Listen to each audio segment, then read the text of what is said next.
हमारे साथ लाइव जुड़ गया। विवेक, आपको क्या जानकारी मिल पा रही है? गायत्री, देखिए, शुरू से जो सवाल खड़े हो रहे थे कि आखिरकार इतने बड़े इतने गंभीर आरोप लग रहे हैं अनिल देशमुख जो राज्य के गृह मंत्री हैं उनके ऊपर आरोप लग रहे थे, तो कहीं ना कहीं जांच की जो बात हो रही थी तो बार बार सवाल खड़े हो रहे थे आखिरकार उन्हीं की सरकार है, उन्हीं के ऊपर जांच कैसे हो सकती है। तो काफी ज्यादा दबाव था महाविकास आघाड़ी सरकार के ऊपर, काफी ज्यादा दबाव था सीएम उद्धव ठाकरे के ऊपर और काफी ज्यादा दबाव था एनसीपी के नेताओं के ऊपर, आखिरकार क्या कदम उठाया जाए। लेकिन जो सबसे बड़ी वजह बताई जा रही है कि जो आज बॉम्बे हाईकोर्ट ने जो फैसला सुनाया है वो सबसे बड़ी वजह है कि अनिल देशमुख को अपना इस्तीफा देना पड़ा, क्योंकि बॉम्बे हाईकोर्ट ने साफ तौर पे कह दिया था कि इसकी पूरी जांच जो है वो सीबीआई को करनी चाहिए। 15 दिन के अंदर अंदर सीबीआई ये तय करेगी कि आखिरकार इस पूरे मामले में एफआईआर करनी है या नहीं। तो कहीं ना कहीं अनिल देशमुख को भी इस बात की भनक लग चुकी थी या फिर उन्हें एहसास हो चुका था कि मामला अब धीरे धीरे सीबीआई के पास जाता दिख रहा है। अगर सीबीआई के पास कुछ अहम सबूत अहम एविडेंस अनिल देशमुख के खिलाफ मिलते हैं तो उनकी ज्यादा फजीयत हो सकती है। यही वजह है कि नैतिक तौर पर उन्होंने रिजाइन कर दिया है और कहीं ना कहीं इस बात की वो सब लोग इस बात को अंदाजा लगाते हैं अगर बॉम्बे हाईकोर्ट कोई बड़ा फैसला दे देता है, सीबीआई कोर्ट की जांच का आदेश दे देता है, तो कहीं ना कहीं इस बात का अंदाजा शुरू से लग रहा था आज कि एनसीपी के बड़े नेता अनिल देशमुख आज उन पर गाज गिर सकती है, वो रिजाइन कर सकते हैं। बॉम्बे हाईकोर्ट ने, जिस तरह से हम सुबह से बता दें, बॉम्बे हाईकोर्ट ने जो अपना फैसला सुनाया कि इस पूरे मामले में जो अनिल देशमुख के ऊपर आरोप लग रहे हैं उसमें साफ तौर पर कहा है कि सीबीआई प्राथमिक जांच करे। प्राथमिक जांच करने के बाद अगर 15 दिन में सीबीआई के पास कुछ अहम सबूत मिलते हैं तो इस पूरे मामले में एफआईआर भी दर्ज कर सकते हैं। विवेक, ये नैतिकता है, ये क्या नैतिकता है विवेक, या फिर दबाव था? कोई विकल्प ही नहीं था अब इस्तीफे के अलावा, क्योंकि बॉम्बे हाईकोर्ट की तरफ से भी ये कहा गया कि अगर गृहमंत्री पर ये आरोप लग रहे हैं तो कोई स्टेट की एजेंसी तो इस पूरे मामले पर कार्रवाई नहीं कर सकती, जांच नहीं कर सकती। अभिषेक भी हमारे साथ जुड़ गए इस वक्त लाइव। अभिषेक, ये क्या नैतिकता है? क्योंकि हवाला नैतिकता का दिया जा रहा है, लेकिन फिर इतनी देर से समझ क्यों आई अनिल देशमुख को?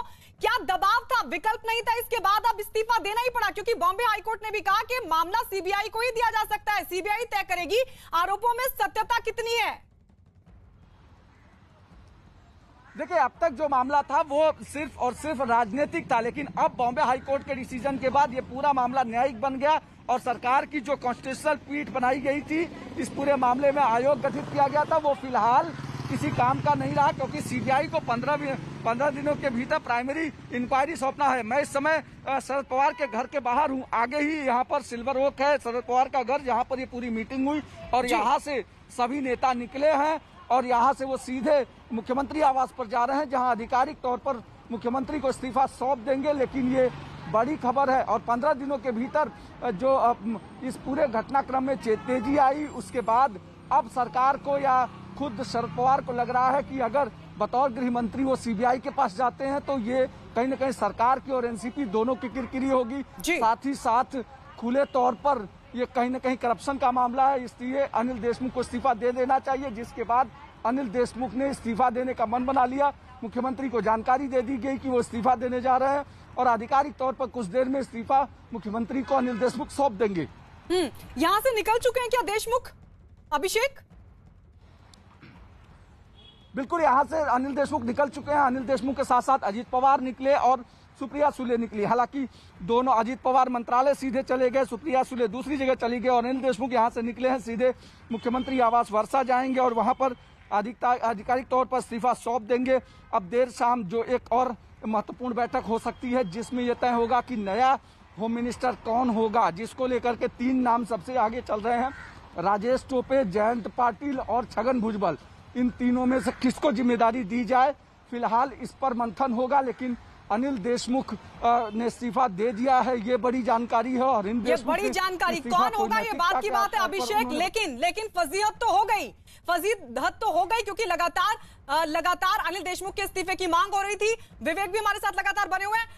विवेक, शरद पवार तो कह रहे थे कि इस्तीफे का कोई सवाल ही पैदा नहीं होता, उधर शिवसेना की तरफ से भी यही कहा गया था। वो बात अलग है कि सामना में सवाल उठाए गए थे। अब जिस तरीके से इस्तीफा दिया है तो ये एक और बड़ी फजीहत है। क्या इस बात का अंदाजा नहीं था कि मसला कोर्ट भी जा सकता है? बिल्कुल सही कहा गायत्री आपने। देखिए कहीं ना कहीं महाविकास अघाड़ी सरकार को अपनी कहीं हुई जो इनकी इज्जत धूमिल हो गई थी, एक इम्प्रेशन जो जनता में फैल गया था कि जब अनिल देशमुख इतनी बड़ी घटना, इतने बड़ा वसूली का आरोप अनिल देशमुख को लग सकता है तो बाकी के नेताओं का क्या हाल होगा।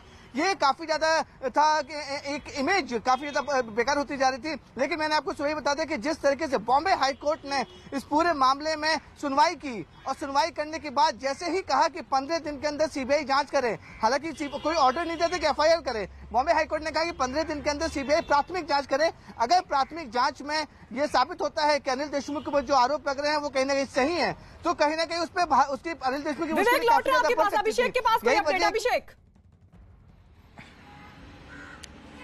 देखिए गायत्री, इसमें अनिल देशमुख ने जो इस्तीफा दिया है मुख्यमंत्री को सौंपने जा रहे हैं, उस लेटर में उन्होंने लिखा है, मैं उस लेटर को पूरा पढ़ के सुनाना चाहता हूं अपने जो भी व्यूअर्स हैं उनको, कि माननीय उच्च न्यायालय के मुंबई उनके पास एडवोकेट जयश्री पाटिल ने जो याचिका दाखिल की थी उस पर 5 अप्रैल 2021 को ऐसा आदेश दिया गया कि सीबीआई के जरिए प्राथमिक जांच कराई जाए और इस समय में प्राथमिक जांच के दौरान बतौर गृह मंत्री वो पद पर रहेंगे तो वो नैतिकता नहीं होगी और नैतिकता दिखाते हुए मैं अपने पद से इस्तीफा देने का निर्णय लिया है मैंने, और मुझे इस गृह मंत्री पद से मुक्त करें ऐसी विनती की है अनिल देशमुख ने इस्तीफे ने। मतलब एडवोकेट जयश्री पाटिल की याचिका के बाद सीबीआई को 15 दिनों की जो इस पूरे मामले में जांच करने के लिए बोला है, और उसमें उन्होंने कहा है कि